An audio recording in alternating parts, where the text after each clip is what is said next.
two to where three.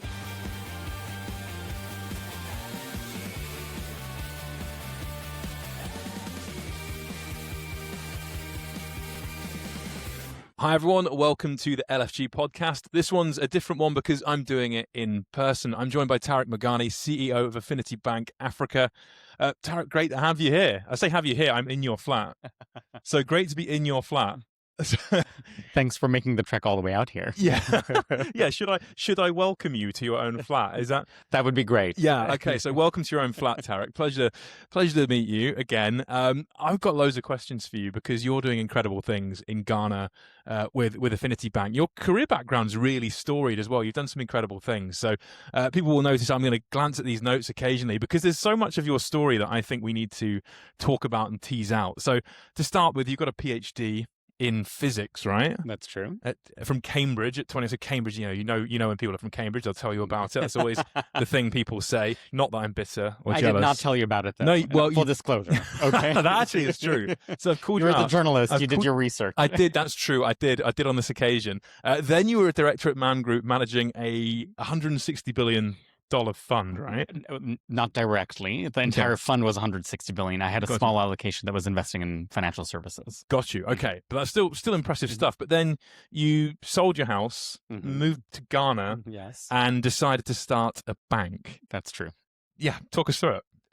Well, I'm from Ghana, for those of you who don't know, so it wasn't a random decision. My parents were still based in Ghana. I moved to the UK when I was 12. I worked in financial services, like you pointed out, investing in financial institutions.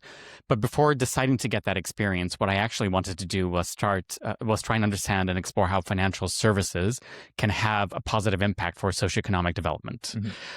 Initially, the idea was actually starting a fund that would invest in Africa as a way of creating companies and jobs and dignified jobs.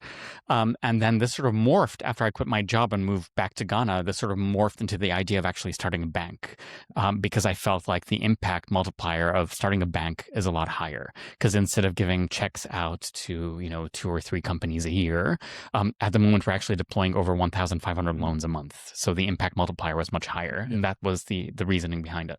So starting a bank is a really big decision. What made you think you had to do that?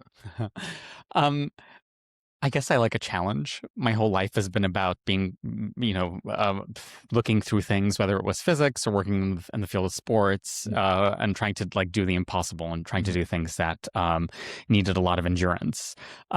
Banking is difficult. Being in a regulated space is very difficult, as I'm sure you know as well too. And so I thought to myself, the reason why this has not been solved for the African continent is because it's difficult. That's a terrible excuse. Yeah. And so I decided to go after it. And, but I can understand why a lot of people have tried in the past and have failed at it. Yeah, it's funny you say that because there's a piece that I put out in my newsletter every week called FinTech Scout, where I ask founders and CEOs why no one has solved the problem they're solving.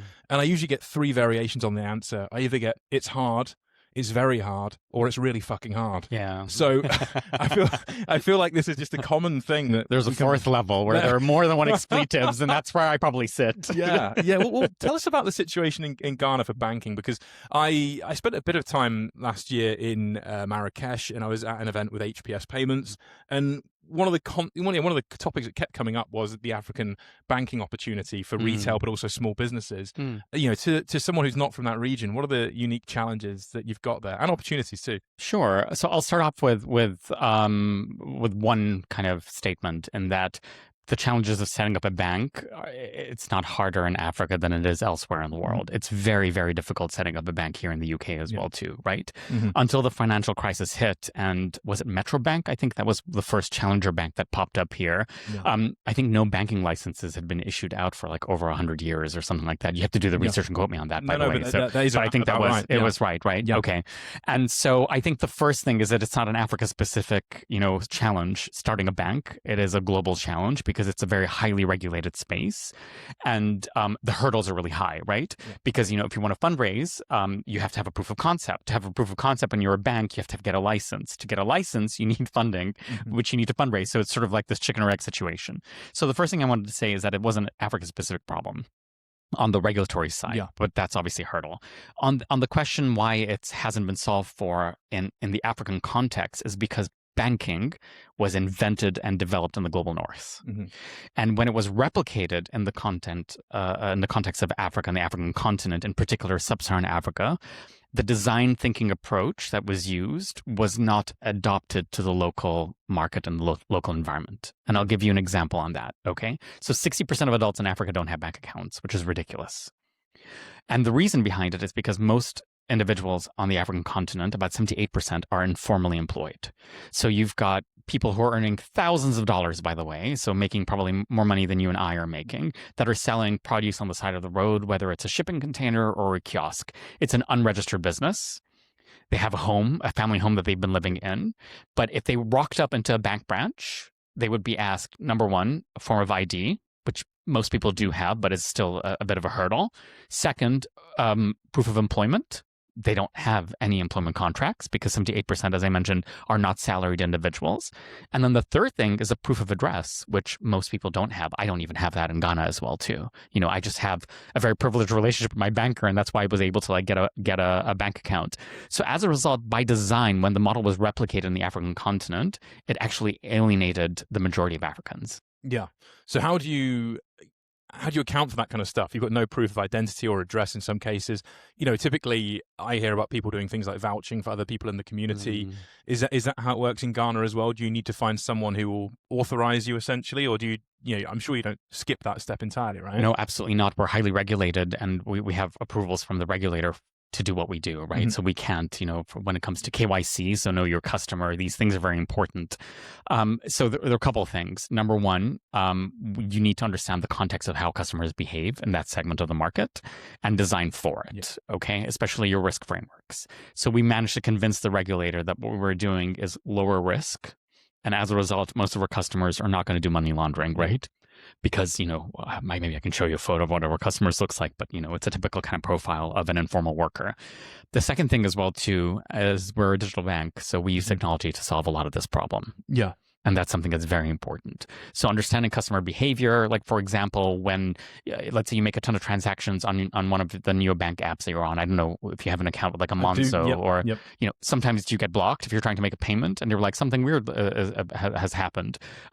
We need you to verify your ID, Ian. So you sit there and you take a selfie, and I don't know if it's happened to you, but it certainly happened to me before. Yeah, it's quite common now, increasingly. Exactly. That happens, right? And the reason why that happens is because they know Ian. They know how much Ian earns. If something looks unusual in Ian's behavior, it has nothing to do with other people's behavior, because he has, let's say, too many inflows this month because you've done a great job at all the contracting gigs that you're getting, or a really large outflow. Holy smoke, somebody might have stolen your card, they block your account to protect you, and then they ask you to clear KYC again. So you can use that same behavior to try and mitigate any risk when it comes to our banking customers, but you have to understand the behavior of that customer. Because if you take a look at a salaried individual, they earn a salary every month, and then they have outgoings every month, whether it's paying their rent or mortgage, whether it's like, travel, their groceries or whatever. For the informal segment of the market, it's different. Yeah. You flip it around. So we get lots of inflows, not just one inflow. So on average, between 20 and 25% of our customer base deposits with us each month. That's not because they earn a salary every 4 days, right? A paycheck every 4 days. It's because they man and they run small stores, and the inflows that they get from those stores actually comes through. So you need to understand the behavior, and you can use tech to adjust and profile risk on the basis of that. Yeah, and actually, talking about businesses, but also individuals, what you're doing here is you're bringing people into the banking system, right? Very important. And how does that impact the story you tell to, say, investors or people that are backing you? Because, when we talked about this before, you said it's a case of growing the pie, not looking at the market share that you've got. Yeah. And you are operating in a kind of fresh space here. So how do you even assess the size of the opportunity that's available to you, and do people kind of understand what you're building? So the opportunity is twofold. It's a commercial opportunity because, we're all kind of private sector workers, and we have investors, and we need to generate a return for them. The second is a social opportunity. Both matter to me. For some of my investors, the former matters more than the latter, and some the latter matters more than the former, right? We're a social enterprise, for profit, and so we're happy that we can tick both of those boxes. The reason why I think it's important to focus on the social side of things is because, well, let me start off with the commercial side. So banking is one of the most profitable sectors in the world, right? Yeah. And the African continent is the only continent in the world where penetration is so low. Penetration is at 40%. That's nuts. That's absolutely crazy. If you're a digital bank here in the UK, you're trying to convince Ian to switch from HSBC basically to Monzo. Whereas if you're a digital bank in Ghana, we can grow the pie because we're actually going after a segment of the market that had been excluded, right? And it makes commercial sense to do so because banking is a very profitable sector. The other thing I wanted to say is we focus on inclusion because we also think that it makes commercial sense. Yeah. Because we're growing the pie. We're not coming in and piling in with all the other big banks in Africa that have banked basically to the top of the pyramid. We have decided that financial inclusion is one of our identities. And it matters to us, not just from an inclusion and social point of view, but also from a commercial point of view, because we're going after 80% pretty much of the population in Ghana. Yeah. Absolutely. Yeah. Oh, go ahead. The last thing I wanted to say, which is sort of very important, is people often talk about the penetration of bank accounts in Africa, and the World Bank, the UN, McKinsey, tons of reports keep coming out about the opportunity. One thing that I learned recently, and this was through our regulator in a workshop that we were at with them, is if you take a look at private credit, so loans, in OECD countries divided by GDP, it's over 100%, which means in a country like the UK, there is more supply than demand for loans, right? Yeah. Which is crazy. You've got over 100% penetration. If you take a look at the African continent, it's 27%, which means you can grow this by over threefold. And then with a country like Ghana, which on the credit side does below the average of the African continent, it's as low as 8%. Which is crazy. Yeah. It's nuts. Yeah. It does sound like a massive untapped opportunity, right? Absolutely. And I think I always hate the way that when conversations like this happen, you're talking about genuine social good and impact and change. They always have to be underlined with what are the unit economics, right? Mm-hmm. It's horrible that you have to do that, but you do have to do that. I mean, are you happy to share something that we discussed before, which was like the customer acquisition cost? Sure, absolutely. So our customer acquisition cost is very low. I was actually on a call, was it yesterday, with a woman who founded a digital bank in the US and exited it. And she was bragging about how low her customer acquisition cost was at $10. Right. Whereas with the average bank, it's about $150, by the way. So it's relatively high. That is actually quite impressive. It is very impressive, right? I had to kind of do a mic drop moment and say for us, it's between $1.3 and $1.5. Wow. And it's not because we're doing anything kind of unusual, but it's because the tech market in our continent is so nascent that we had to build everything from scratch. So typically, if you were to look at setting up a bank and you were trying to open an account for an individual, let's say you were going through an account opening process flow with Monzo. Yeah. You'd have to download the app. You take a video selfie. They probably are using a partner for that. There are some big partners in Europe that partner with banks to do video selfie, ID recognition, OCR scanning of your ID card. So there's video selfie, OCR scanning of your ID card. You enter your email address to get a verification. That's another partner that they partner with. You get a one-time password on your SMS, right, for your code. So these are all suppliers and service providers that they're paying for. So you add that all up, plus marketing on top of that, you've got whopping customer acquisition costs. Yeah. In our part of the world, and in particular in Ghana, these partners did not exist. We reached out to the European ones and we're like, we don't do ID verification in Ghana. I don't think our compliance team even let us operate in Africa. It's too high risk. So we actually had to build it ourselves. Wow. So what that means is it took longer for us, and the tech obviously is a bit more complicated in terms of what we built, but it also means that we don't have those fees for every single one of those API calls when we do ID verification. And as a result, it actually gave us this benefit in the end that reduced our customer acquisition cost. Really, really fascinating that people wouldn't touch that. And I guess the flip side to it, if you're being tricky with it, $130 or $150 in dollars acquisition cost is incredibly low, as you say. But then obviously the revenue per client is noticeably smaller, you would assume. Yes. And is it correct to assume? It is correct to assume, but it's relative, right? Yeah. Okay.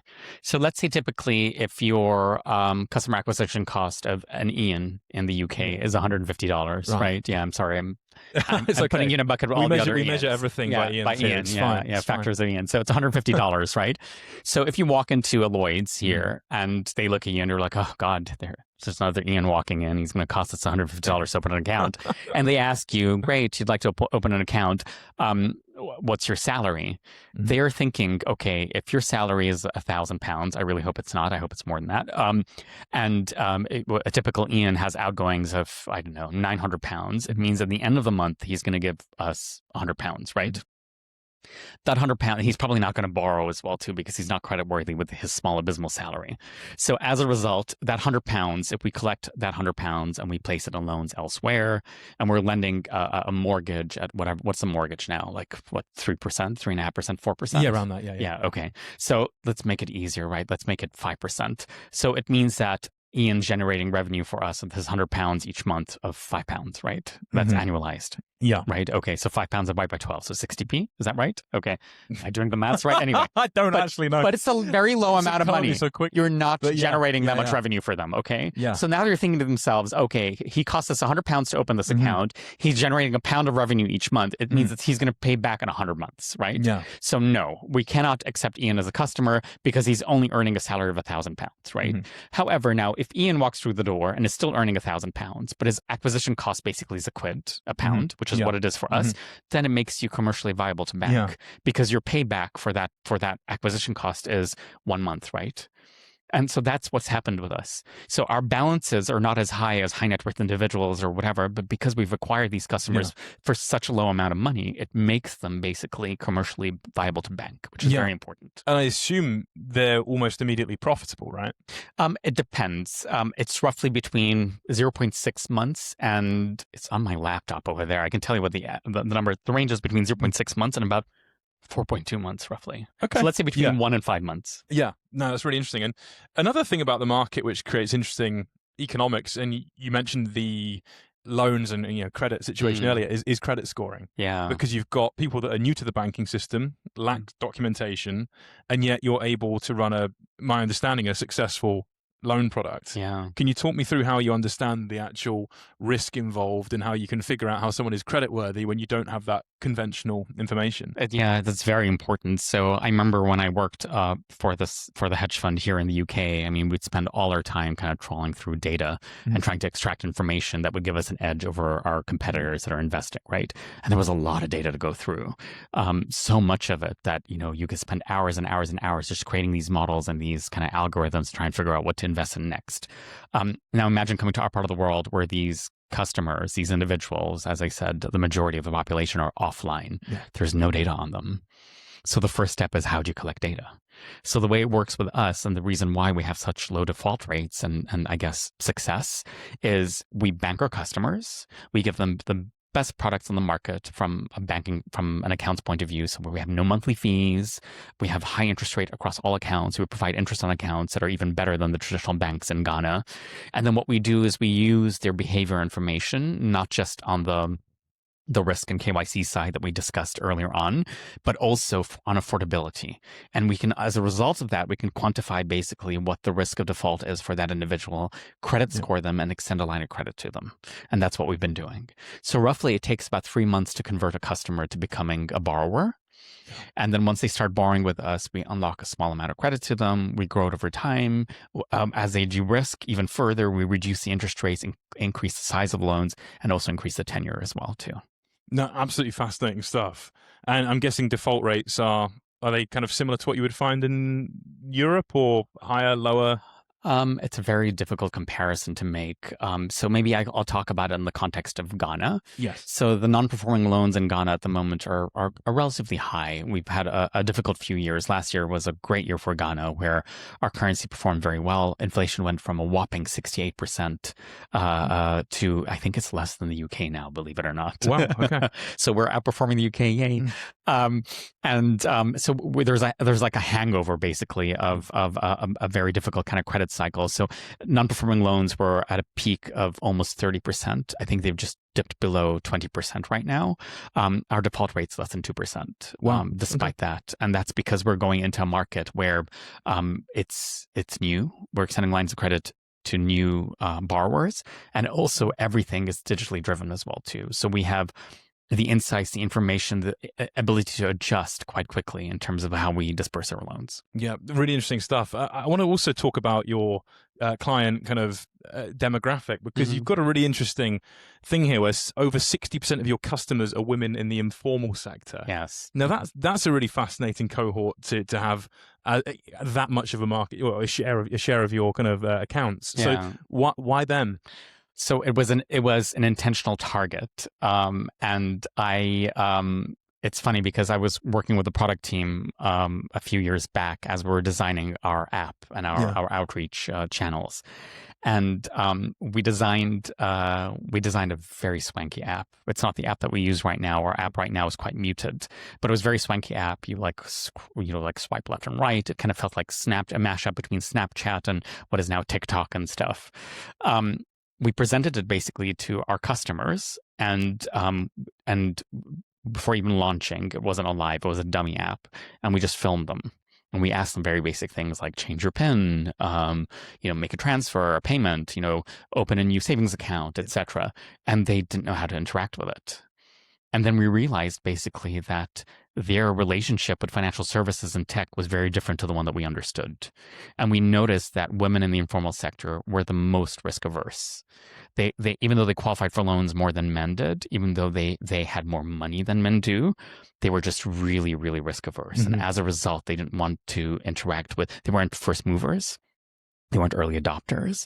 They were thinking the entire time, if anything goes wrong, there's less food on my table for my family. I can't pay my kids' tuition. I cannot take any risk. So it was an intentional strategy that made both impact sense, but also on top of that commercial sense to try and solve for that use case. Because we thought if we solve for the use case of women in the informal sector, we solve for all the other use cases at the top of the pyramid being men in the formal sector, taking the most amount of risk. Yeah, I think there's something the Ians of this world. Well, exactly. But I think there's something really fascinating and probably quite true about people who are risk averse being less comfortable with having an outstanding debt and therefore more likely to pay it off. So of course, it's one of them kind of odd bits of logic, right? And maybe I'll tell you a story that I haven't actually thought about this in a while, but when I first moved to Ghana like a decade ago, before the idea of actually starting Affinity happened, I did a bunch of kind of not quite internships, but kind of consultancy gigs with a bunch of financial institutions. So payday lenders, actually not even just financial institutions, internet service providers, a tech platform, incubator, affordable housing fund, and one of them was actually a microfinance institution. And I remember when I was following the kind of loan officers that, MFIs are very kind of staid and traditional institutions now. They've been in existence for decades. You have this sort of officer that walks around with a clipboard and a printed out Excel spreadsheet. And they go, hey, Ian, do you want to deposit today? And you're like, yeah, sure. Here's $1. I want to pay my loan installment. Here's $10 back or whatever. So you're doing high volume, very low value transactional kind of business. And I'd walk around with these officers that were extending lines of credit to people. And most of them were first time borrowers. Yeah. And there was such a fear that someone's stuck their neck out to give me a loan that their priority was always back of mind, pay back that loan, pay back that loan. So there was seldom any default rates on that first time borrower, unless it was something grave like illness or, any sort of macro shock like COVID, obviously, and things like that, where they lost their income, not because it wasn't out of kind of malice that they would want to default and abscond from their loan. But what changed is when they got desensitized to that loan. Interesting. So the first loan was always okay. Second loan was always okay. Third loan, and usually if they did pay back their third loan in the future, they would always be good borrowers. Wow. It's that third loan that always gives you that kind of insight as to whether or not the personality matches the willingness to pay. Yeah. That's not just your ability to pay. That's absolutely fascinating. One other thing to go back to is you talked about the cohort, women in the informal sector being cautious, being perhaps less educated on how loans would work and how they can engage with the banking system. Your growth model involves a mixture of, yes, you've got an app, but then you also have agents, right, working across Ghana to help people use the system. Can you talk us through that? Because I guess we have the opposite happening here, right, with everyone shutting bank branches and it being harder and harder to speak to a person. That's true. And yet you keeping customer acquisition costs low, but still having people on the ground educating people on how to use the product. So how do you make that work? I think bank branches are on the way back as well too now, right here. I think not in Croydon where I live. There are a lot of cities in the north apparently because of an aging population that people are panicking. So they're creating these hubs where if you go in on a Monday, it's a Lloyd's. If you go in on a Tuesday, it's an HSBC. I don't know if you've been following this, but anyway. So on the question of our customer sophistication, I don't want to use the word educated because our customers are really, really, really, really, really good at running their business, right? Yeah. But I guess No, it's obviously like I think yeah. most of my friends don't even know what like an APR is, what a reducing balance is on a loan versus a flat interest rate, or I don't think my mom knows what inflation is, frankly, as well too. When she went to university, it's kind of like just of that demographic, right? So I think the first thing is you can there are two ways in which we kind of do we educate on our products as well too. So the first is via the app, and the second is via the agents. So I'll touch on the agents first. So before we launched our platform, our app, at the end of October 2024, we had an agency network. We had about 30 agents. We had an app that was internally facing. So if I was an agent and you were one of our potential customers, I'd go up to you and go, "Hey, would you like an account?" You would say yes, hopefully. I take a photo of you. I tag where you work. I fulfill KYC for you. Yeah. You get a text message, and you can basically use the account. That individual, that agent, was there to educate you on what Affinity was. It's sort of like instead of trolling through the website or looking at marketing basically on Tube or on Instagram, that agent would sit there and actually sell Affinity to you. Yeah. And say, look, there are no monthly fees. There's affordable interest. There's great interest on all our products. There's high interest rate accounts. There's like things that the barrier to entry is really low because the minimum deposit is minuscule, basically. So with very little, you can actually open a bank account, etc. You can qualify for a loan. Are you interested? I can show you how to. So that was very important. And we acquired about, I would say, almost 30,000 customers just on that platform after operating it for a couple of years before we launched the app. Yeah. When we launched the app, I think it might be about 3/4 now of our customers that were onboarded via the agents have now switched to using the app, Gotcha. Which was very, very important for us. So we've actually put a little halt on the agency side. The agents now, instead of actually onboarding the customers, they're actually still employed by us, but we're giving them kind of like promos, I would say. They're actually going around and educating this demographic on how to download the app, how to self-onboard, and how to refer other customers onto it. So it's kind of creating kind of micro network effects in all the little communities that they're in, which is very important. And the reason why we've seen this behavior switch is because they have noticed that if they wanted to transact with Affinity and the agent was not around, the app is a way in which you can get access to banking 24/7, which is very important. So a lot of our customers, they can afford to bank with us. They can afford to save. They can afford to do all that stuff. But opportunity cost is very, very, very, very important to them because they run sole businesses, and everything that they do that is not to do with running their business means that revenue goes to zero, right?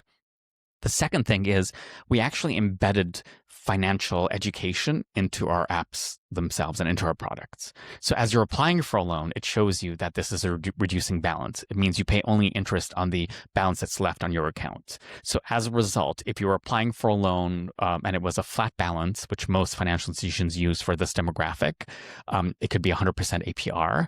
In our case, actually, I'll give you a good example. There was a customer using one product, and they were being charged 0.35% interest on their loan a day. And it was flat, which meant that their interest rate APR on their loan was 225%. And so they moved their loan onto our platform because we were using a reduced balance. It was lower than what the competitor was providing to them, but also it meant that they only paid interest on the residual amount there. And when they got onto our app and then they scrolled through all the loan installments and noticed that, okay, your installment the next month is less, the one after that is less. Yeah. And we broke down basically what the loan installment was versus the interest payable was on that installment. They realized basically that they were getting a better product and better financial offer from what we were doing. And that was all embedded within the app itself with no intervention basically from our agents or anyone. It's very interesting because I feel like you start with trust, which is that face-to-face interaction, and then the app gives you that reassurance that kind of builds on top of that. Absolutely. And what do you think the key is to building trust in the banking system in Africa? I think word of mouth is probably the best thing, frankly. I mean, so I gave that example about how many customers we onboarded on the agency side who've now switched to the app. Predominantly, most of them have. We're about to hit 130,000 customers on the app itself that we launched 15 months ago, right? And majority of that was through word of mouth. So for example, I download the app, I fall in love with the product, I'll go home to my spouse, my kids, my mom, whoever it is, and say, have you used Affinity? It's great. Let me show you how to do it. It's so great. You can pay your bills. You can make a transfer. You can create a savings product, with a target and a goal. You don't get charged any kind of penalties or fees as well, too, monthly fees. It's a fantastic platform. So most of it has come through word of mouth because we've actually created something that maybe customers in the global north take for granted, but in the global majority, basically, it's relatively new. Yeah. Well, let's talk about something else, which is a different angle of trust, which is the trust that investors have in Africa. I mean, this is trust, but a few other factors too. This is something we discussed in a previous podcast with Joe Kinvey, which is that Africa is soon to be, by 2030, will be home to 40% of the world's young people, and it receives 1% of global VC allocation. That's 1%. I mean, that's kind of crazy. How does that impact your growth mission? Because I'm assuming it's harder to get people to back what you're doing if you want that. And also, what do you think that says, and how do we change that? I actually wrote an article about this, by the way. I'll ping it over to you. Please do. I published it through the Mo Ibrahim Foundation. Yeah, we'll share it on the site as well. Please, I will share it with you. So I'll tell you something that's even more shocking. So it fluctuates, right? 1% is on the lower end. I think the maximum it's ever been is 3%, right? Even though we're a large proportion of GDP of the global of the globe, let alone the fact that we're the youngest continent when the rest of the world is shrinking. What's even more shocking is that the LPs behind most of these funds are actually not African. And I think that's part of the problem there. Yeah. And I think it is changing. A country like Ghana, for example, regulation has changed, allowing pension providers now by law to invest in VCs, which is fantastic, right? Because we need to unlock our own capital. And it's important because it's not about just growing that capital base to support initiatives and innovations. It's also very important because the investors that are from the African continent really understand the problem that innovators like Affinity are trying to solve for. And as a result, the alignment of values and trust and patience is much higher, basically, than trying to go out to the US to convince a US VC to give you funding for a really, really large opportunity, but for a problem that is very specific, that cannot be solved the same way that a digital bank in the US or the UK would. Yeah. I mean, as best as you can answer this, how does that situation impact your relationship with VCs? I've been very, very lucky. I've been very lucky because I've been, I would say, unlucky. And the reason I say that is because I've been at this for quite a long time, because getting a banking license is not easy. We're the first license in Ghana in 15 years. And so as a result, I've spoken to a lot of funders. And as a result of that, I've with experience been able to understand those that understand what we're building versus those that don't. The second as well too, so I've been quite selective, and I would say we've turned away some capital in the past on the basis of like a misalignment, basically, in terms of strategy. The second thing as well too, which is very important, is we're a balance sheet driven business. We lend, and most VCs don't like that. Most VCs like payments platforms and companies because that's highly scalable. Acquisition is much easier. Yeah. Transaction volumes are very important. Whereas with us, it's different. We make the majority of our revenue off of lending, which is why we provide most of our products on the account side for free. Now, the only ones that have the capacity to invest in lending businesses are those that have tons, and I'm talking about like decades of experience in investing. So as a result, when you're having a conversation with those sort of investors, they understand it pretty quickly, and they understand the difficulty when it comes to lending. They also understand the patience behind it as well too, because you can't throw out a loan product on day one. If it defaults, then you're screwed. Yeah. Whereas with us, as I mentioned to you, it takes at least 90 days to actually build a credit score for our customers. So there is a lag in revenue when it comes to that way. And most of our all of our investors and most investors that invest in balance sheet driven businesses understand that and look for it when they do due diligence. Got you. So yeah, there's fewer people you can work with, but those that you can work with understand the situation better, right? And also they tend to have deeper pockets, by the way. So the funds tend to be quite large. Yeah. That's I guess that's a good thing. Yeah, can't argue with that. And plus all the African funds as well too. You know, that's very important. well, let's look at one other thing, because I love going kind of global with some of these podcasts and the articles that I write. I love it when we can bring different perspectives, because naturally I don't intend to, but my work skews towards the UK and the EU because of that's my main region. Because your name is Ian. Yeah, exactly. Yeah, it's not particularly the most. I think that flies in many parts of the world outside of Europe. But I do my best with Ian. It's my own burden I have to carry. But what can the global North learn from your situation? Because what you've outlined, right? You've got a very different relationship with a customer, a very different type of engagement with the banking system, a different history, different level of trust, different interaction with technology as well, different infrastructure, different funding. situation. But at the same time, I'm sure there are lessons that must hold true regardless of where you are. So Yeah. our listeners in Europe, even South America, Asia, what could they learn from the African banking situation in your experience? No one's ever asked me that question. And do you know before. what? I've actually asked you two questions in one, which is terrible. The question was actually, what can the global north learn? And I've roped Asia and South America into that like a fool. Yeah. But hey, what can the global north learn? Let's go with that. Okay. I'm going to give you one answer as I think through a second one as well, too. Mm-hmm. So hopefully I can juggle both in my head at the same Yeah, we're breaking time. all the rules here. It's fine. I know, I love it. So if let me talk about digital banking in the global north, right? So a Monzo, a Starling Bank, who else? A Revolut, a Varo Bank in the US, all those that have banking charters. Assuming that Revolut got their banking license here. Now, anyway, most of them started off by acquiring a ton of customers to begin with, doing some money on upselling with transaction volumes. Like we'll give you very cheap rates if you use your card abroad. We'll try and upsell you basically a metal card by you paying us £10 a month extra. And then now they're kind of getting into the process or that space of trying to figure out how to lend, because that's sort of the ultimate goal for a digital bank, right? So the difficulty there is that a lot of these institutions don't have lending experience. And that needs to come with from those that have deep banking experience as well too, which tends not to tie in, culture-wise to like a fintech or a digital bank. A lot of them have tried and failed because it's not a proven model yet.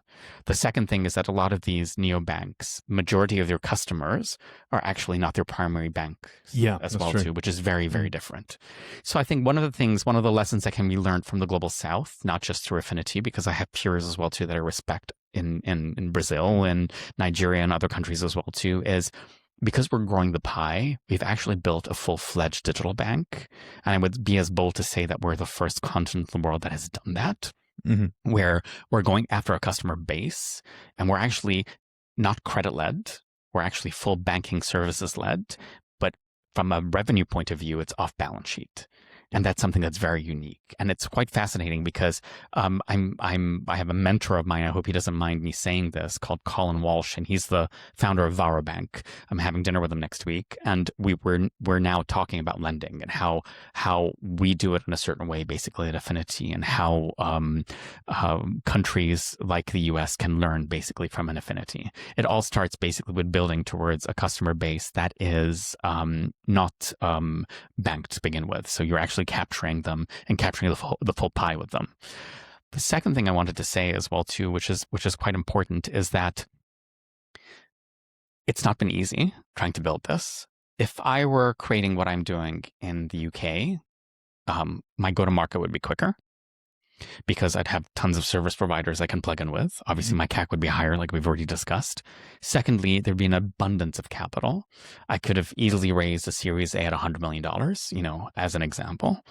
I need to have first move advantage and all that, right? And of course, getting a license is tough, but still, it's just stuff in Africa. So as a result, because the scarcity that happens with operating a business like this on the African continent, where you don't have the option for customer acquisition at all costs, which a lot of fintechs have utilized in the past, right? Because you can't raise, those large rounds. It's impossible. It makes you scrappier. And so the second lesson that can be learned, basically, I think, is from founders and entrepreneurs in the global north on how to do a lot more with a lot less, I would say. Yeah. And that's something that's very tough. And it's a horrible thing to say, but unfortunately, we don't have the choice in our part of the world. But you've actually segued into my next question really beautifully. I'm reading your notes, that's why. I'm not. My eyesight's bad. I need to make those smaller in the future. I can't see it. But so the question I was going to ask, endurance and toughing things out, that's a recurring theme in your life as a founder, as a person, because you qualified for the World Triathlon Championships as a national athlete for Ghana. Am I right in thinking you ranked 9th in the world at one point? Yes, I did. Insane. That's actually wildly impressive. Thank you. You also you studied for more than one PhD, right? Is it just one PhD. One PhD. Yes. Right. So it's one PhD, but my understanding is you stuck with that for quite a long time before deciding to take a different path. Yes, right? That's right. And I'm trying to think other things that you've done, because you went through a whole load of things, but I think you've already listed a lot of kind of great achievements. You've had other entrepreneurial experience too, right? Yes. So you've founded businesses, you've been the 9th best triathlete in the world, you've gone on this great mission with Affinity Bank. So talk us through it. How do you, firstly, how do you find the endurance strength to do what you do, but secondly, when do you know it's time to pivot? Because there's that part of your story you did tell me where you these are things you backed out of. You did qualify for was it the Olympics or the World Championships, and then subsequently didn't Yeah, that's right. That's right, yeah. And likewise with the PhD. Am I right in thinking you didn't finish that? I did finish it. Oh, you did finish that. Yeah, Okay, yeah. my notes were wrong. Sorry. That's okay. So yeah, but you were doing an academic. You had an academic. Yeah, I background? did a postdoc for a couple of years, and then I left. Basically, on the back of that, I moved into the private sector because I just decided academia was not for me at the time. Yeah, I'm back dabbling into it now, which is a lot of fun, but obviously the dynamics are very different. I think any founder out there will tell you that endurance is very important. It's even more important in our part of the world because there's a lot less, as I'm sure you know, but the opportunity is a lot larger as well too. Because like I've already mentioned, like where in the world will you get one of the most profitable sectors that's so underpenetrated? But I have to qualify everything that I'm saying right now with one thing that I'm thinking through over and over. It is exhausting. It's really, really, really, really tough being a founder, especially in our part of the world. We glamorize the whole kind of resilience thing. And I think it's definitely taking a toll on me. And the last few years have been kind of transformational as I built the team and kind of like, pass responsibilities to other people. But I don't think it should be glamorized. And I think that a lot of support needs to be given basically to entrepreneurs more than what is currently available. Because Affinity is my life. It is my passion. It is the reason I started it is because my parents were entrepreneurs, first in their families to go to university, sent us to better universities, not because we were smarter than them, but because they could afford to send us to better universities, right? So giving someone that opportunity to realize their dream, whether it's an education, like the women that we bank who want to send their kids to school, hence their risk averseness, or whether it is basically someone that wants to start a business and there are two ways to start a business. You borrow to start a business or you save to start a business. For both of those things, you either need very wealthy family members or friends, or you need a bank, right? Yeah. It is all about opportunities and about providing it to them. So the fundamental, basically, kind of value that drives me is the purpose behind the business itself. What that means is that the work was endless.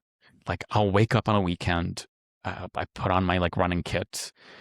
I sit by my desk. Let me just check a couple of emails, and all of a sudden it goes from 7:30 in the morning. And it's 4 PM, right? Yeah. It's sort of like, I'm like, where the hell did the whole day go? And it takes a toll on you over time. It's very, very, very tough. You need to be very resilient for that to happen. And everything that I've done in my life, from kind of finishing off a PhD, which is one of the loneliest journeys anyone can go through, as I'm sure a lot of like academics will tell you, to training for Ironman races, which is what I did in the past, or marathon races. I mean, what is the famous saying? Like, life is a marathon, not a sprint, right? That holds very, very true when you're an entrepreneur. And it's a very like important trait. But what's also very important as well too, as you mature into this sort of journey, is trying to understand where are the guardrails for you to protect yourself as well. Yeah. And that's sort of the phase that I'm trying to enter now and trying to understand. And it's not anyone telling you to work longer. My investors don't tell me like, hey, like 10 PM on a Saturday, where is that report? I need it. I just know that I have something on my list that I need to tick off, and it's a natural instinct. And that's quite dangerous, I would say, as well too. Yeah. I mean, what drives you? Solving this problem. Yeah. Feel like I'm giving something back as well too. Yeah. It's very important to me. Well, let's finish off with one last thing. Sure. Obviously, the road ahead is long. Yes. But what's next? What's next for Affinity? So we closed a fundraise round a couple of years ago. Hopefully sometime later this year, we'll go back into the market. We've had some really, really good traction over the last 15 months. As I mentioned, 130,000 customers now. We were doing about 200, 250 loans a month a year ago. We're over 1,500 now, which is great. So firstly, we want to double down in the market in Ghana. And then secondly, I mean, it's Affinity Africa. It's not Affinity Ghana. So we're beginning to think through what our international expansion looks like as well too. I like that. That's a plan from the start. 100%. Amazing stuff. All domains registered, so no one can take them. That is important. Very important. Tarek, anything you'd like to add before I wrap this up? That I'm always open to conversation. So So if anyone's listening to the podcast, anything that resonates with them, whether you're a founder, a donor, an investor, someone who's just curious about Africa, please feel free to reach out to me. Always happy to have conversations. Brilliant. Thank you so much. I think that was such an interesting insight into what you do and your career and what's led you to, build what you've built. But I also just think the banking environment in places like Ghana is utterly fascinating, and there's so much that people can learn from that from across the world. So thank you for sharing that. I think people can only dream of that $1.30 customer acquisition cost, but also I think the information around credit scoring is compelling. I think the fact that you've managed to anchor the proposition within the women in the informal sector, all these kind of things are just really, really interesting to me, and I'm sure they're interesting to the people listening. So Tarek, thanks again for joining LFG. It's been a pleasure having you. Thanks, Ian. Raising funds, speaking the club, drinking coffee, and fighting fraud. LFG, turn it up and come with me. Big moves, natural synergy, say it loud. LFG, hold up and listen in. Press play, chase the mystery, ride that way from web 2 to web